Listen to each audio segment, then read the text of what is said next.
café racer movement was really born in the 60s, taking a standard motorcycle, making it sportier. And today, there's a reborn café racer movement. And for 2013, we got two great contenders from Europe. Over here is the Triumph Thruxton 865cc parallel twin in this beautiful Brooklands green new color. And over here is the Moto Guzzi V7 Racer 750cc V-twin engine. For 2013, Moto Guzzi's redesigned its 90-degree V-twin motor. 70% of the parts inside are new. One of the biggest changes for 2013 is the adoption of a single throttle body and a repositioned intake in an airbox behind here. Moto Guzzi says to expect about 12% more power than last year's 750cc V-twin. Helping make the V7 Racer special is the limited edition number plate, the chrome tank with the beautiful leather strap, and also unique to the V7 Racer is the suede seat with red stitching, and then the solo tail section with number plates. Like the Guzzi, the Thruxton uses a single front disc brake, does an adequate job, and the power plant is an 865cc parallel twin, air-cooled, like the Guzzi, but this has considerably more power than the Italian bike.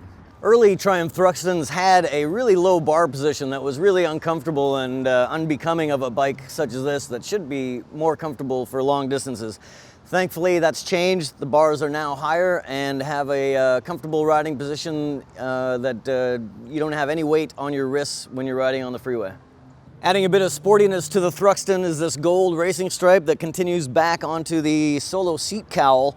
And unlike the Guzzi, this seat cowl can be removed so you can get a passenger on it. The Guzzi does not have passenger accommodations.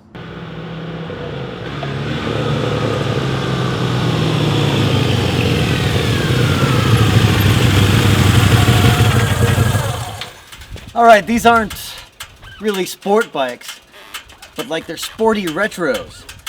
I think the Triumph's got the edge in the motor, but I think the Guzzi has got the edge in all the tasteful details. How do you see it? I agree with that, Kevin. I think, with these highly stylized bikes, it's always about finding that balance between form and function.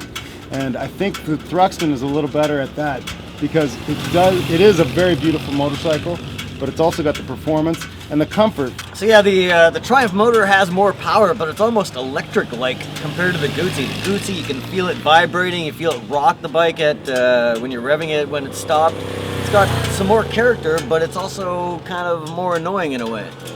That's true. It's even tamed by typical 750 standards as far as performance, but it is a lot of fun to ride and it looks great. And kudos to Guzzi. I think that motor is better than the previous V7 motor. It is more powerful, even feels like it's got a little bit more low end, and it's a more advanced fuel injection system because it doesn't use a throttle or a fuel enrichener like the Triumphs. And sometimes on the Triumph, when you're off the throttle and you go to reapply after the apex of a corner, it can be a little bit snatchy, whereas the Guzzi is nice and smooth. That's true. That's true, and I also find that it's almost better to short shift this bike and just keep it in the sweet spot around 4,000 because you get up along beyond 55 or 6,000, you get a lot of buzz in these handlebars. Yeah.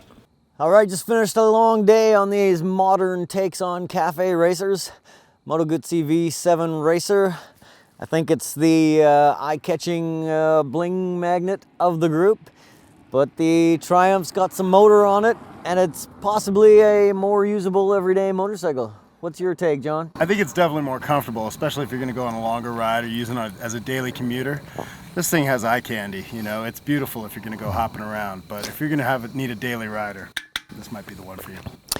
Yeah, I gotta say, there is nothing that looks quite like the V7 Racer, and wherever you stop and pull over, you're just about sure to get a admiring glance or three. So I think if I was one of those people lucky enough to have more than one motorcycle in the garage, I could consider upgrading the extra money over the Thruxton for the Guzzi. But for a one motorcycle in the garage, I gotta lay my money down on the Triumph. So I'd like to welcome John Langston to the Motorcycle.com family. This is his first comparison test he's doing with us. And for the full review of how these two bikes compare, you should read his story on Motorcycle.com.